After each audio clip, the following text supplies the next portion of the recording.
Shalom Bapak Ibu Saudara yang dikasihi Tuhan.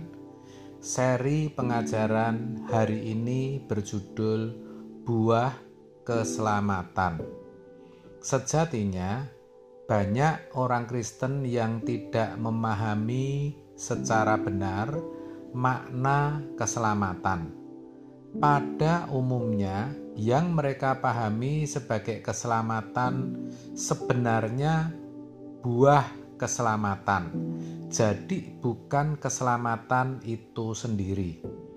Kalau ditanya keselamatan itu apa? Kebanyakan akan menjawab tidak binasa atau beroleh hidup yang kekal. Padahal hidup kekal itu hasil akhir dari keselamatan yang dipahami dan diresponi dengan benar.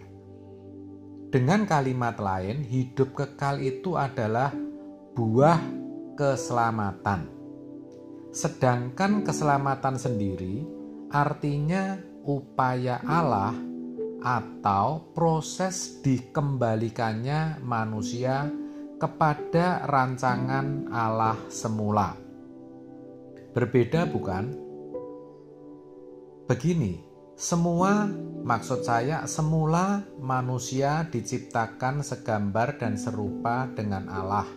Tetapi karena dosa, semua jadi rusak. Gambar diri manusia rusak dan manusia tidak bisa serupa dengan Allah. Artinya tidak bisa lagi mengerti kehendak Allah. Manusia tidak selamat.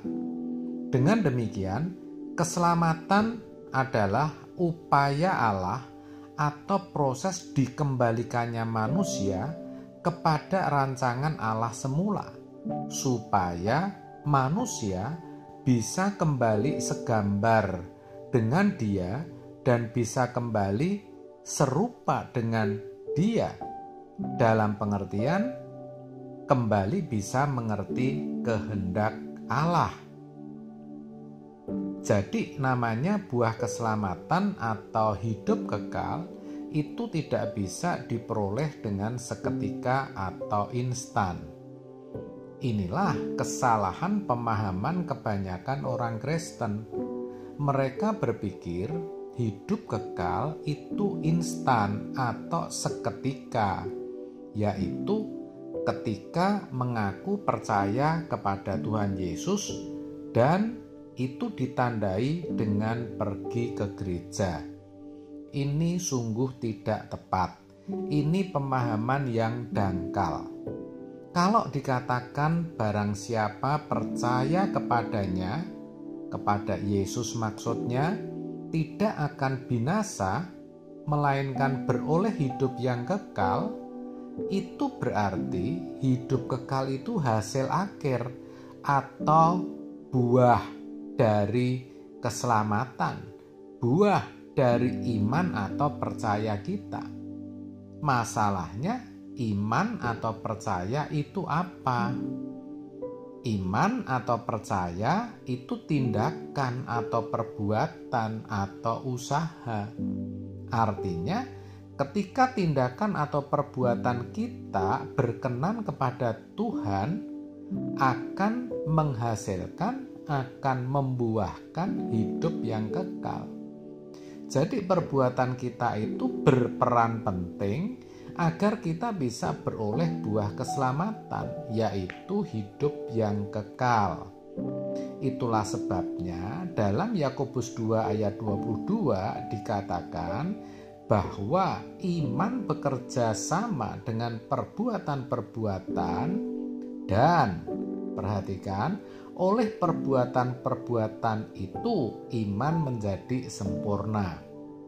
Jelas kan bahwa perbuatan itu menyempurnakan iman kita.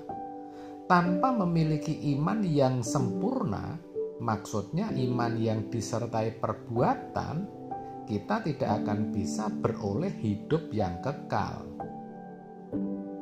Nah, terkait dengan pemahaman buah keselamatan ini, atau hidup kekal, akhirnya kita jumpai dua kelompok orang Kristen.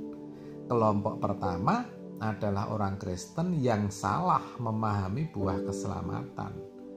Orang seperti ini beranggapan dirinya sudah pasti akan memperoleh hidup kekal setelah meninggal.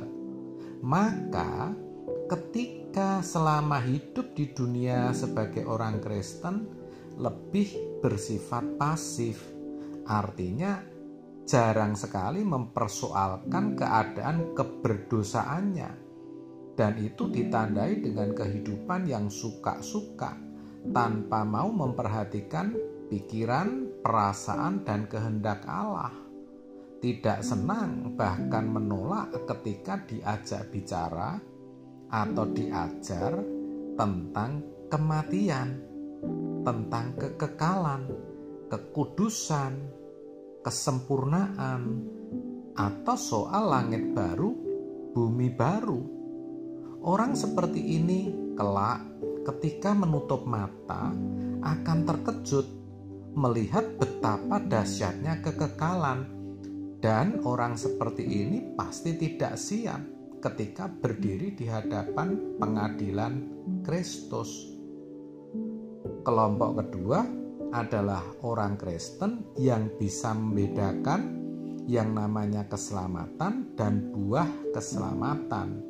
Orang seperti ini akan selalu hidup berhati-hati, berusaha bagaimana hati Tuhan bisa disenangkan, selalu memiliki waktu untuk memeriksa diri di hadapan Tuhan, selalu merasa belum puas dengan kekristenannya, sehingga terus tekun dalam belajar dan merenungkan firman Tuhan, juga terus berusaha memperbarui keadaan batiniahnya dengan membuang rasa benci, sakit hati, dendam, iri hati, kelicikan, kemunafikan, kesombongan, dan sikap hati lainnya yang tidak berkenan, yang tidak sesuai dengan perasaan Allah.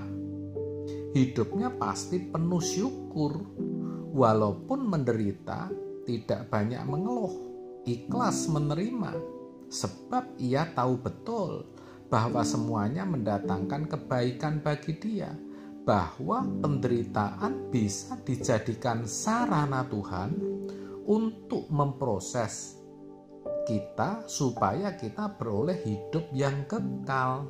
Begitu saudara. Nah, sekarang jadi jelas bukan? Pertanyaannya, saudara termasuk kelompok yang mana? Amin. Tuhan Yesus memberkati.